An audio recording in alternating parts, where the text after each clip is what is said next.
Hello, everybody, and welcome to another conversation in our series on seeking harmony. We've had a little bit of a Facebook challenge today, so apologies for us being a few minutes late. We are looking into the topic of the dynamics of relationships today, and we felt that this kind of has been a golden thread through all of our conversations in the various series of conversations that we've had across Black Lives Matter and across LGBTQ.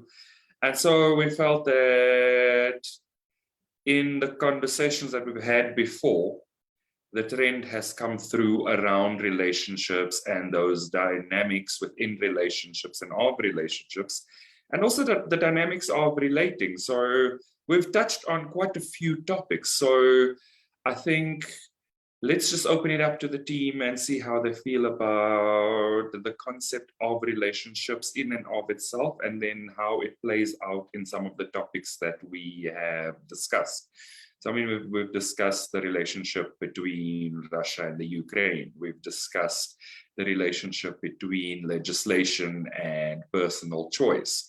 We've discussed quite a few things around in the LGBTQ space around allowing trans athletes into normal sporting codes and whether being trans unfairly advantages or disadvantages people in any form.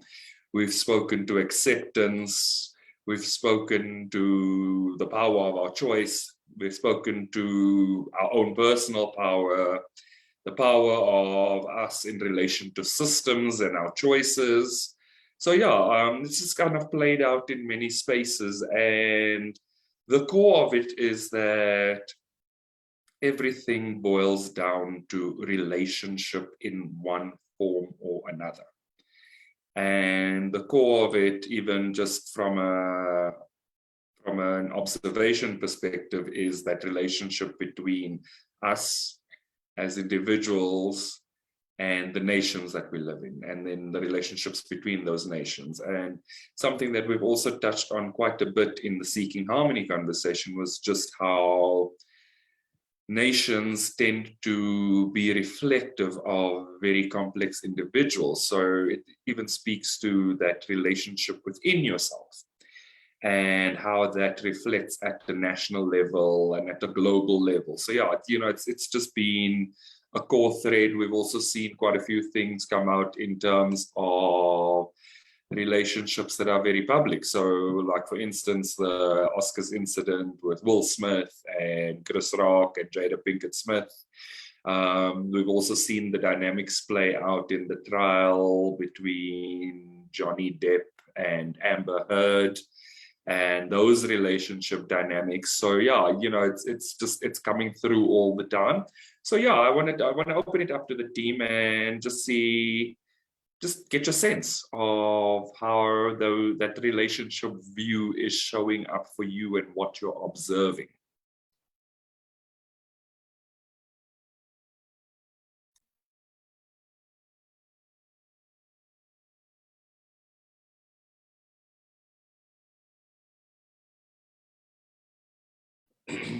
I was wondering, what do you mean by that? Like, do you mean like what trends are we noticing in relationships, or? Yeah, so like when we see these things, this global news that we're constantly seeing, and we look at it through the lens of relationship and relating, what is it highlighting to you? Oh, it would be like overcoming abuse, like standing up to abuse. Yeah, for sure, because I think that is like everywhere, like especially right now, with like the Russia and Ukraine invading Ukraine standing up to abuse, and kind of it's I know you were saying like it's almost like someone getting out of an abusive relationship, like an analogy to a romantic relationship. So yeah, Ukraine, Johnny Depp and Amber Heard, there's like allegations of abuse on both sides of that relationship, and them getting clear on that and seeking justice in that. And yeah, I think that's a big theme and stuff. So yeah. And then with Will Smith and Chris Rock too, like you could talk about that too. Like if there was like abuse in Will and Jada's relationship that factored into his behavior, or if his behavior toward Chris Rock is correctly thought of as abuse, you know, and people discussing that. So yeah, I think that's a big theme. Yeah. And yeah. And then I guess, yeah, what other topics do you guys think coming up, or what does that make you guys think of anything?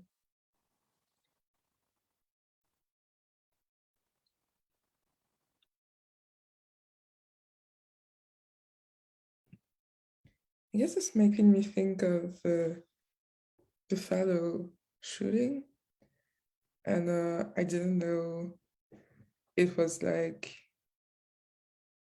well, I didn't know much about it until today, and when I learned that the police stated that it was an attack motivated by race, you know. Wait, which shooting are you referring to? Buffalo shooting, the shooting of last week in that supermarket. Oh, Buffalo. Okay. Buffalo. Okay. You said Buffalo. Yeah, I said Buffalo. French pronunciation. No, Buffalo. And yeah, I think like basically like learning that it was an attack and the motivation of this attack makes me think of abuse, repeated abuse of a part of society. And so, yeah, when you talked about it, it made me think of that. And I'd say another trend that I'm seeing is in everything, like, because everything is a relationship to life. And in me and in all of these topics is what is truly loving? What is true love, you know? Like for the Smiths at the Oscars, what is truly love? What is truly doing something for someone you love? What is the right way to relate to your spouse? What is the right way to relate to your neighbor and nation? You know, all of these things are making me question like what is truly love. So I think that's the trend that I'm seeing. But obviously, like, so it's a very global trend. Like everyone is always learning how to love someone else or something else, you know. So yeah, but I wonder like what other piece of news or event are you thinking of that could that we could discuss, or the trends that you're thinking of? I'm not really thinking of any events, but what came up to me as like you brought up the Buffalo thing along with the events that Granville mentioned, it makes me think about, you know, people's relationships with abuse, separation, no, a relationship with choosing abuse, separation, and always wanting to prove yourself right. Yeah, because it made me think, because as you brought up Buffalo, you know, this individual's motivation was to, I don't know how I say it. Pretty much was motivated by white supremacy, and the motive behind it was to prove that African Americans were trying to take the white race's place or some shit like that. Yeah, something like that. And then, you know, Granville bringing up Will and Chris. Me and Urine have talked about this multiple times. And we've acknowledged, yes, they were both wrong. But of course, there's a separation between this event of, you know, who's team Chris, who's team Will, and things like that. But yeah, that's what kind of came clear to me.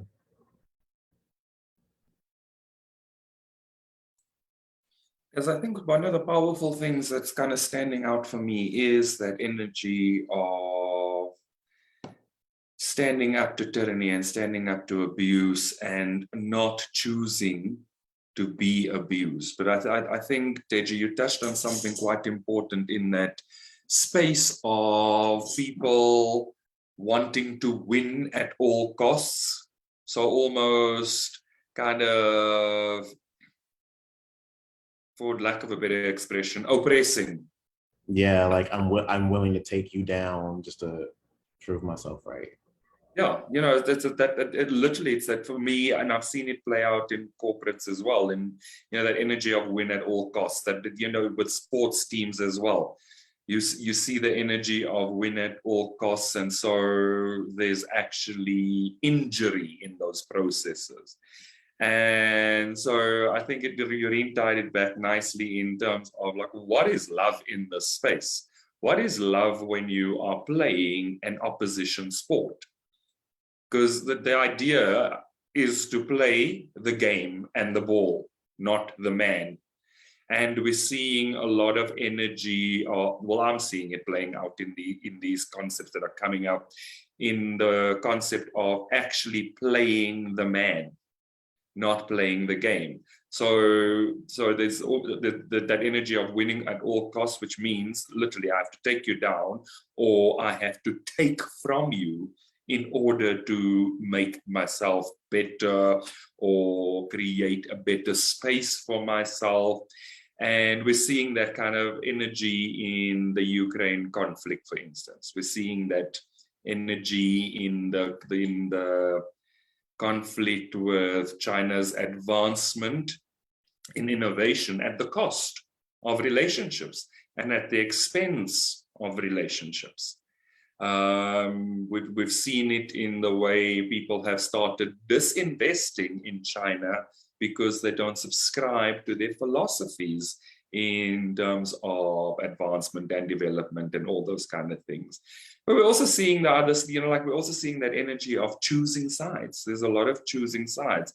And I think you touched on it in that concept of whose team Will, whose team Chris kind of stuff. You know, I think it literally, that energy of conflict fuels the energy of separation, because people feel like they have to choose sides. And I think the core of it for me feels like there's this desire to always be right, which means that you then have to prove somebody else wrong. There's also, but then on the flip side, we also see the United Nations coming together more. So, you know, it's kind of like, did Russia inadvertently actually create a sense of togetherness, that people countries banded together to say, this is not okay, we don't do that here. We don't accept that here. And inadvertently, they probably created a sense of union through their literally barbarian behavior. Because, you know, that energy of expand at all costs and reconfigure what was the Soviet Union kind of starts to make you wonder if they didn't just inadvertently create a sense of companionship and camaraderie and actually union through the behavior of actually trying to take from other people. So, there's always the flip side of like, what is that relationship dynamic at the core? But then how did it play out? Because it always plays out in some way. It plays out in the way of people choosing sides, or it plays out in people standing together, standing up against certain behaviors. So there was something positive that came out of that negative. And so we kind of need to also look at what was the unintended consequences of some of those behaviors. One of the unintended consequences of this Johnny Depp and Amber Heard thing is that there's, kind of, men are saying that it's been a thing, but now it's kind of publicized that actually men are not always the abuser. And just because they may be the stronger sex, they are not necessarily the abusive one. And it's okay for men to stand up and go, actually, this is not okay. I'm not okay. I need help in this space, that kind of stuff, which is something that we probably haven't seen in growing up, seeing that. But as we've gotten older, we've seen more dynamics of both men and women saying, I need help. I can't do this in this way. Things are different. I need support. Whereas, I don't know, if I just look at the older generations that I grew up with, there was none of that.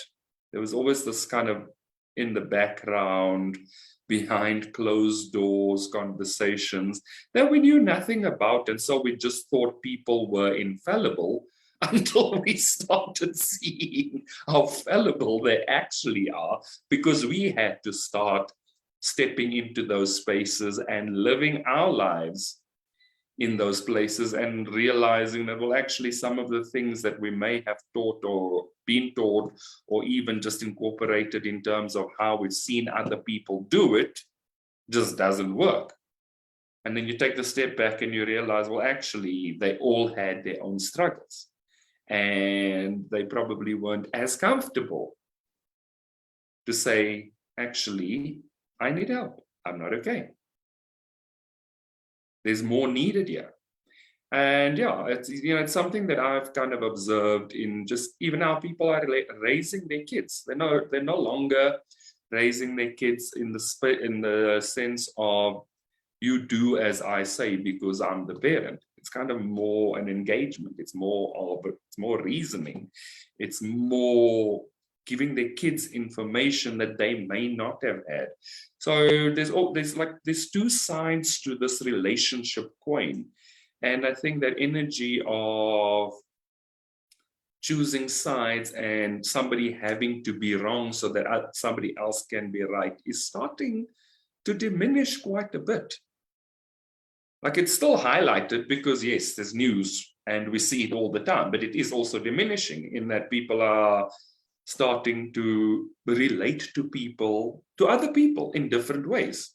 Yes, the publicized things make us feel like our world isn't shifting, but if we look at the core of it, our world has shifted significantly. And that's also part of the thing of relationships, in that, are we leaving room for change and are we leaving room for growth in the dynamics of our relationships, or are we sitting in the space of, well, you've done it this way, so I don't believe that you can do it any other way, and kind of closing doors as opposed to putting up boundaries, building walls as opposed to putting up boundaries to say, I will not be treated in this way. But if you are willing to learn and you're willing to change, I'm willing to be compassionate and give you the space to do that. There's a lot of dynamics that we need to consider when we look at what is the relationship now versus what relationship may have been 10 years ago, or 20 years ago, or maybe even 5 years ago.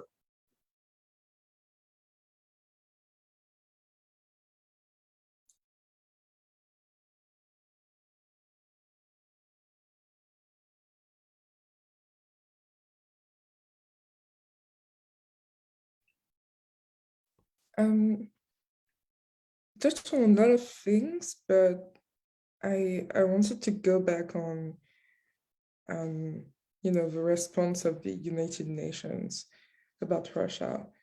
And there's also this news that Sweden has agreed to join NATO because they want to be able to defend themselves. And it makes me think that,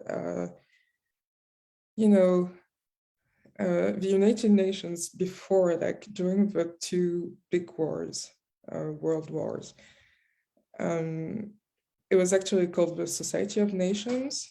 And it makes me think that it changes and evolves always in response to a global threat. And so it's like, yes, there is a response, like a choice rising from seemingly bad things that we are seeing happening on a global level, like a global abuse of freedom of one nation toward another. But I feel like the fact that we always have that defensor of our freedom because of our history, I think it makes me more relaxed, it makes me feel more safe in our global system, because it's not perfect, but we're seeing that there is always this counter choice to people trying to abuse power and freedom and love, and it's as well, it's almost spiritual, I think it is, because we talked about the spiritual laws at the beginning of Seeking Harmony, and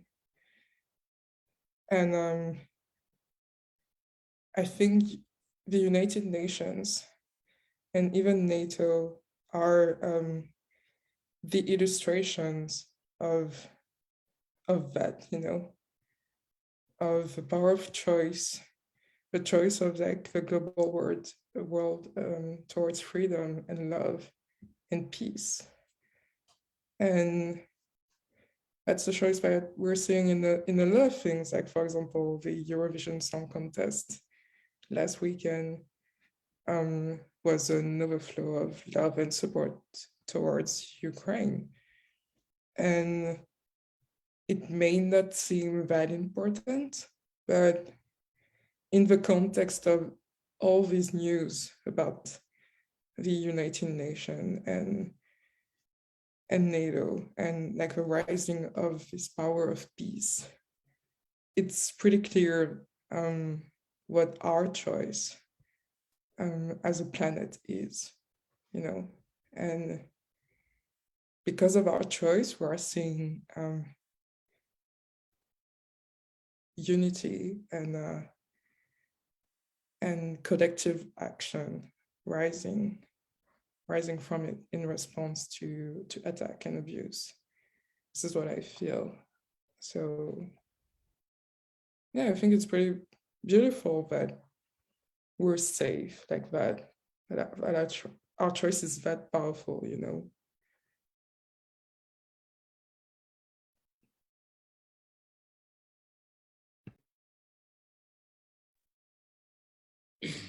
Yeah, and yeah, I like what you said about like these alliances for defense and peace are inspired by like if there's some sort of attack on freedom and safety, and liberty. And I like how I think in the trend, it feels like the trend is it's becoming more like a stronger response and people are becoming more invested in it. It's becoming maybe a bit more like proactive instead of just being reactive. And that's good. Well, because yeah, like with Sweden, and wanting to join NATO and Finland, like I think they're maybe being a bit more proactive, like because I know like after World War I, trying to form the League of Nations. A lot of nations didn't want to join. The US didn't want to join. They were like, we're not going to be pulled into any more of your wars, you know, in the old country, and go away.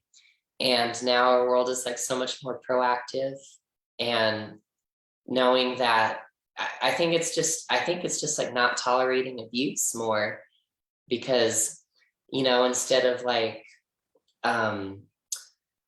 you know, like, you know, we always learn like in history class too, like in World War II, when Hitler invaded part of the Czech Republic, like the Sudetenland, or when he like annexed Austria, people's responses were like appeasement, like, let's just let him have it, don't make him angry, and maybe he'll just stop. He got what he wanted, you know, hey, you know. And nowadays, like, that response seems so like, it's so tolerant of abuse. And I'm so happy to see that nowadays, like, people are very firm about it. Like, no one is thinking like, let Vladimir Putin have Ukraine, that's all he wants. Hey, you know, maybe he'll stop there, you know. It's like, oh my God. So it's really cool. And I think because there's greater unity and trust, cooperation set up, people are less likely to accept like the secondary benefits of allowing the abuse. You know what I mean? Like being like, well, you know, Germany's an industrial powerhouse. We trade a lot with them. So let's not like piss them off. We don't want to discipline them for invading an independent country. Like, no. Or like with Russia, I think nowadays there's still like fears coming up about Russia being such a big like natural gas and oil supplier. But because the world's more united, I feel like we can stand up to it more easily, because they're like, we know there could be challenges, but we're united with other people and we don't need to take this. I think that people are still like, we're still like peeling away from that though. So yeah, but I like what you pointed out with that. It's going to be really, I think, really healing and interesting to see how it plays out with China too, because China is so interconnected with all of the world.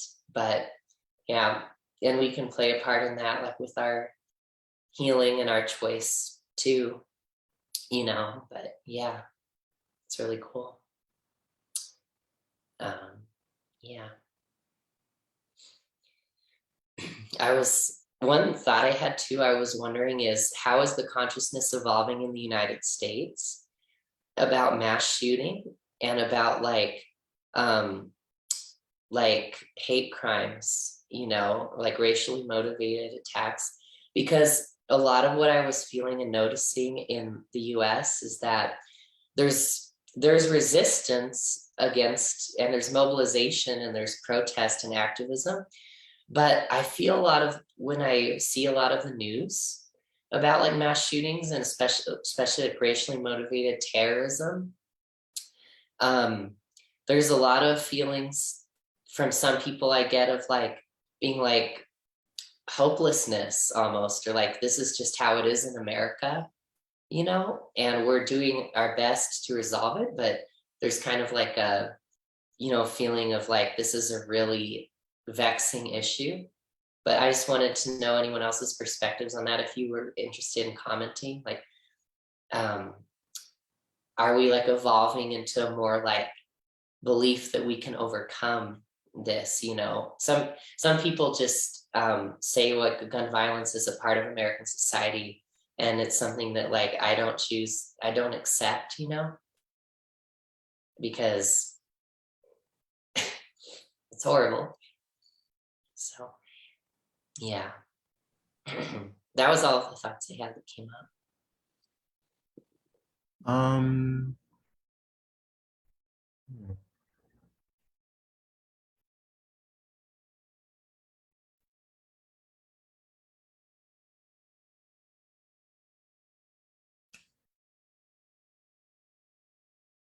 I would say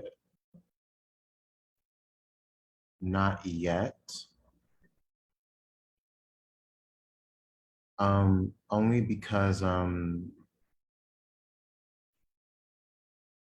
what happened in Buffalo, the governor of New York decided to take action and proposing new gun laws.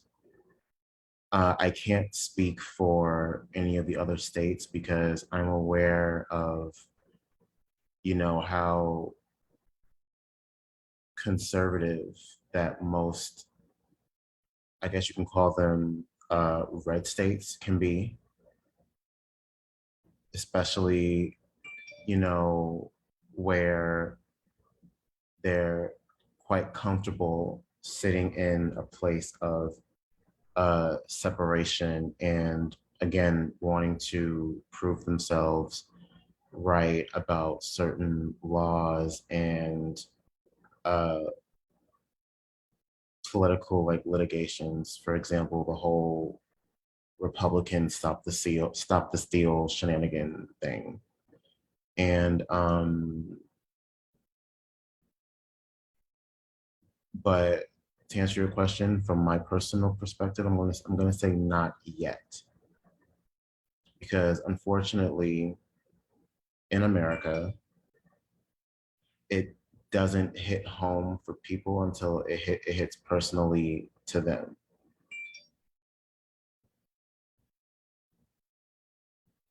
Yeah, I know. I know what you're saying. And that's my feeling in America.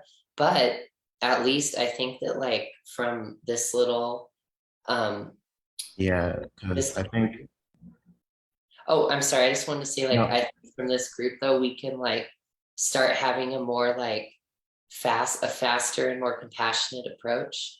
Because as we do our healing, we can change ourselves and society like faster, like without having to like go through so much contrast with what you're saying, like, oh, I experienced it, so now I have a stance on the issue, I oppose this. yeah, because I feel that Americans can be a little arrogant. Arrogance is really high in this country, so yeah, I don't know. Arrogant, what about the French? No, I'm just kidding. It's a joke. Some people can be arrogant, to be clear. But I mean, like, I'm only speaking from the arrogance that I've seen in personally. I can't speak for what I've heard on the yeah. news and things like that. I can only speak for what I've seen. Oh, I'm an American. I'm a free. Like, what's the? You know what I'm talking about. You've heard No, this no, line no. many times from people. Yeah. So Mhm. yeah. We're also healing culture there because like when you were both speaking, it was this sense of like what Sage said just beforehand about like almost this tolerance about abuse and being helpless about how it can't be changed yet. Because obviously guns are part of the United States culture. And so maybe a lot of people think that because the guns are automatically linked to this type of violence, like gun violence and mass violence. So I feel that maybe a pain point, and that's what I feel. It might be good to look at that and start healing it. I don't know how you guys feel like Granville and Isaiah.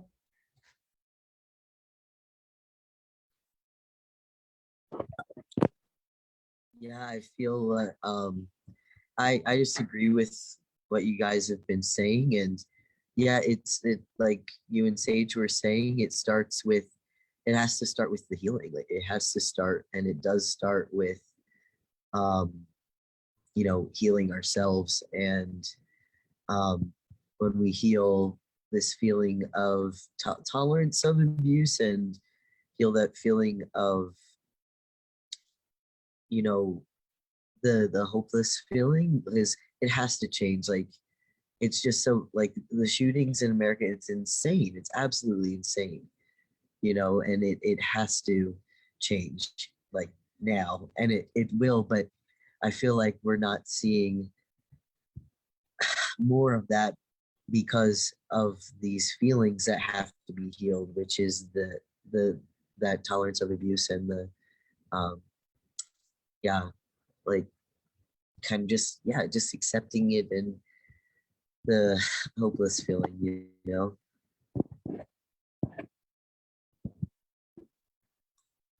Yeah, so something that Sage also Listening. touched on that I thought was quite important as well was, you know, healing past that, learning from contrast energy.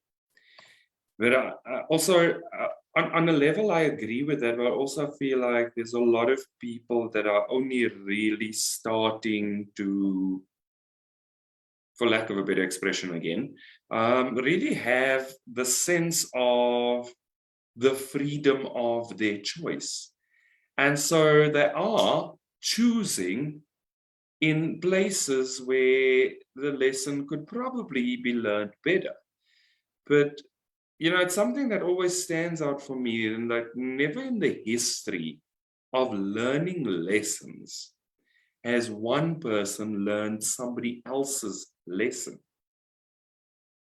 And never in the history of learning lessons have people chosen to not learn their lessons. You know, like they don't know that they're learning that specific lesson, but their choice is that lesson. And the energy of contrast, I think we have as unionists very powerfully realized that we don't have to learn through contrast. And I mean, you know, it's something as simple as you don't have to experience certain types of abuse to understand that abuse is bad. You know, it's just as simple as that. Like, you do not have to be smashed in the face to know that abuse is bad, kind of thing. So now my question is, are people choosing, and it may be a little bit of conjecture, but like, are people choosing to learn their lessons in the hard way when there is an easy way? Because, you know, like we have experienced it as unionists. That's what brought us all into the space of really, truly healing our upsets at the core. Because literally, it's like running at a brick wall and being smashed back and carrying on running at that wall and running at that wall. And at some point, you kind of either get knocked unconscious or you break through the wall, but you are bruised and battered by the time you come out on the other side, kind of thing. And so, like, even just, you know, that relationship with ourselves of, like, literally, do we need to continue abusing ourselves in order to learn the lesson? And it's the choice that Sage spoke to. Like, I choose not for that to be my reality. But there is a very healing part to experiential learning. Let's be honest. We have seen it play out in countless ways. We teach people in corporates through an experiential learning process. We teach kids in school in experiential learning processes, because then they absorb the information and retain the information. So is life different? You know, is our relationship with life really that different? Like, don't we also through life have to learn through the experience until we get to the point where we realize that actually we don't have to experience the crap. Like, we can actually choose a better way. You know, like, if we break it down to that extent, that's how we start to understand this dynamic of relationship. Like, does the world need to experience a third world war, or were two enough? You know, kind of thing. Was it enough to have two? Do we really need three? And that's not the only wars we've experienced. Like, how many more conflicts do we have to experience to realize that it actually just stuffs up things? Isn't that It makes one me of the think. first? Sorry, isn't that one of the first lessons of Shaleia, though? Like in one of the first, maybe 10 Twin Flame Ascension School classes. She begins the class by saying that it's true that on this earth, a lot of people are waiting for near-death experiences to change their lives, and that's something that's stated again in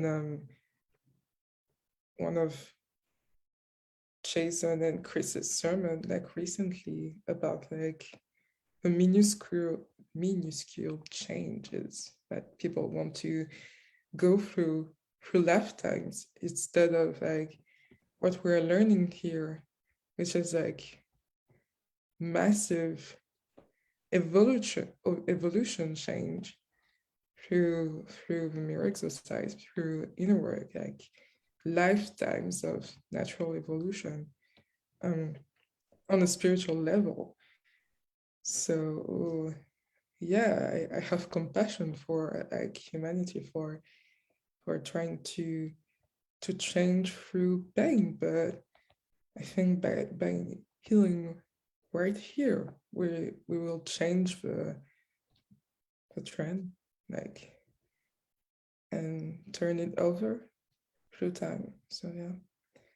What did you want to say? No, I was gonna say, while Granville was talking, made me think about one of our previous conversations when we were talking about what we think karma is.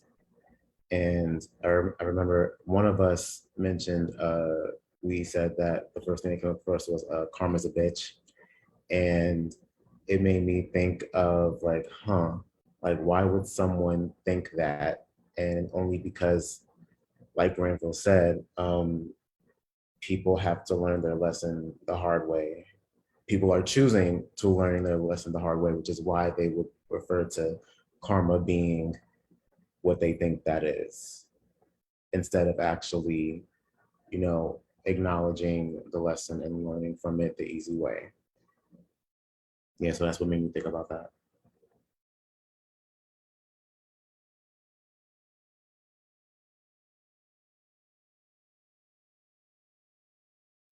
So how are you feeling about the mass shooting?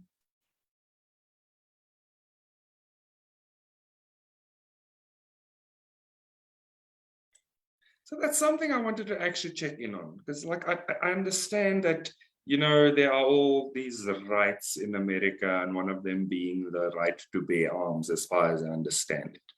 So like, at which point does the abuse of your rights become a thing that gets a nation to shift? Like, there's like you guys have said, there's a lot of these shootings, but there's also a lot of, from my understanding of reading stuff, not necessarily experiencing it, that there's also a lot of gun lobbyists that have significant power, and they support quite significant movements in politics in terms of campaigns and those kind of things. So, like, there's like this dichotomy of these gun lobbyists having significant campaign contributions and all those kind of things, and how they influence those campaigns and how they influence those lawmakers. And again, it speaks to the relationship, because it literally on a level sounds like the energy of a business transaction. I gave to you, now you have to give back to me. I supported your campaign, so now you have to make sure that I still have the right to bear arms, and you have to fight anything that tries to change that significantly. Like there's a lot of energy of relationships in a very transactional sense of the word. Like I give to you, you have to give to me because I gave to you kind of energy. And what we're looking at from a unionist point of view is like, actually, your relationship isn't meant to be transactional. It's not meant to be that person or that relationship or that party or that nation as your source. And so I feel like these people are almost in the space of playing the source to each other, and therefore they have power over each other. Like, I'm not sure how you guys feel about that. Yeah, I want to mention this briefly. Yeah, there is like a feeling, there's actually at least an observation, or no, a feeling of sadness there, because there's a feeling of helplessness or powerlessness. You know, I think a lot of people are well aware of how the gun lobby works in the US and just lobbying in general. And money does buy political votes, absolutely. But it's, you know, it's like there's a more nuanced understanding to that than just like what I used to have, you know, because it used to be more like angry revolutionary. But it is true, though, that is a factor. And so, but America exists to show that, I mean, personal protection is important and it's really helpful for people. It's not, you know, advocated for evenly among all people in the US, that's for sure. But on the other hand, I think it's more like the conversation can be about like, where should we limit gun ownership? Like, should you just be able to own like a handgun, right? Or like a single shot weapon, like not like one where you can like fire off like dozens of rounds in a short period, right? Because it's like, why do you need that? You know, like what's going on? Is it a zombie apocalypse or something? You know, or like you have like 10 people after you or something.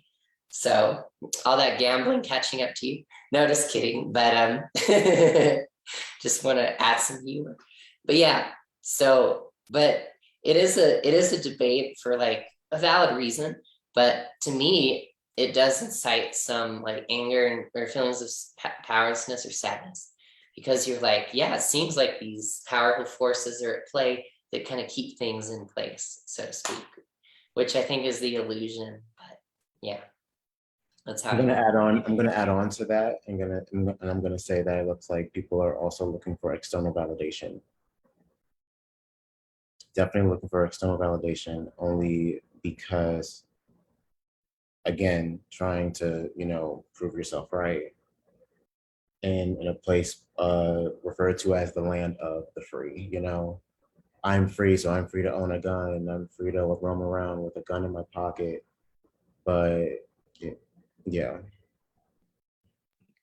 Yeah, I think you touched on something deep there. I think there is a healing to have on so many levels, but also like because of the excuses that people have about like the utilization of guns, obviously like lobbying and politics are the source of many problems in many countries, but like just the fact of this little excuse makes me think that isn't the healing to be had in the intention and the way that people want to own a gun, want to carry a gun, rather than the selling of them. Obviously, the selling participates in that culture of carrying a gun. But I think the culture also needs some healing in like the violent use and the extremes of it, more than the selling, because why would this be a mass problem in this country and not like many others? Like, would we, if we compared the numbers with like other countries, would we be able to see like as much gun violence in that much of a you know, as much gun violence in these ways in other countries? And that's also a question I think to ask, and that opens up to another level of healing for me, because more than material things, excuses, I think intention and personal choice plays a lot there, because you can have a gun, like, and not do anything about it for your entire life. And there are many, like, I think there are many countries with like this very rural kind of way of living with guns, where there's not as much tension around owning them than there is in the US. So yeah, there is maybe like, I feel it's almost like anxiety around carrying a gun and like guns in the US. So it's definitely more of a spiritual thing to look at there. Yeah. So I kind of It feel makes like me think. it's not just a spiritual thing. I feel like there's, I feel like it goes back to what we started off with as identifying a trend, and something that you touched on, Yureen, in terms of feeling safe because the world is shifting. But then that intent of kind of still having to defend yourself and still like defending yourself against, that intent of having something to defend yourself against. Like, that means, that to me says at the core of it, there isn't a high level of feeling of safety in relationship to other people. Otherwise, there wouldn't be that significant desire to want to protect yourself. Why would you need to protect yourself unless you actually intrinsically didn't feel safe? Which speaks to quite a core component of relationships. Like, if there's no safety in a relationship, there is no relationship, kind of thing. It makes me think about the mentality that happened during the whole peace revolution that happened in the 60s and 70s, American culture, if you guys know what I'm talking about. This was the era where Vietnam was still happening and people were so focused on peace and freedom, but not really claiming responsibility. Because, that's where,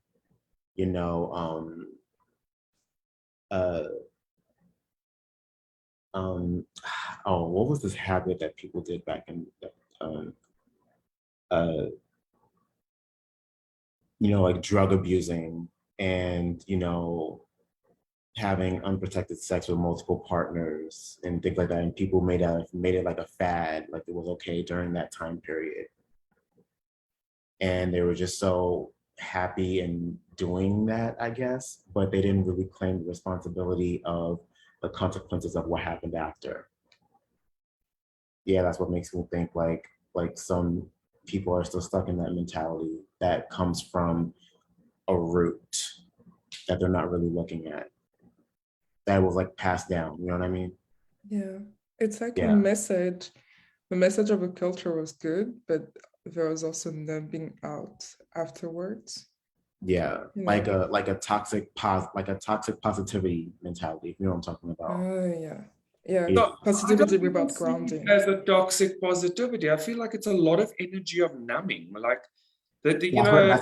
That's what that is. Toxic positivity is when you numb yourself and you just like so I'm happy. I'm not gonna acknowledge my feelings. I'm just gonna walk around with my day. You know what I mean? Like that. Like, you know, and I feel like that's one of the core dynamics of what was in relationships that are kind of being slowly pulled at, because, you know, like there's not much place, there's not much space to numb out. Like COVID taught us, like, pay attention to what's happening around you, kind of pay attention to your life, sit the hell down and pay attention. And I feel like it's literally brought us out of that space of, like, you know, that happy-go-lucky, hunky-dory crap, and into the space of, like, actually there's healing to be done here. And I feel like it keeps on coming up, like, there's healing to be done. There's healing to be done. It's like a consistent thread. Like, the minute we identify a trend in certain things, we realize that there's components of relationships to be healed. And we constantly see it. We constantly see not only that there's a call in consciousness for healing in relationships, but there's also like very strongly individual call for healing in relationships. But yeah, I'm gonna say that that's where we're ending today, for the reason that we've reached the hour, and it's a quite expansive topic, but I feel like it's a thread that's going to probably follow through in all the conversations that we have, in terms of just bringing it back into the space of what does it actually mean for relationships and how they move forward. So thank you to everybody for the conversation today. Thank you to the people that have followed us and joined us. We look forward to seeing all of you next week, and we will let you know what our new topic is. And also, please feel free to like and subscribe to our Church of Union YouTube channel, where you will find all our previous conversations. So yeah, see you guys soon. Thank you, everybody. Bye. Bye-bye.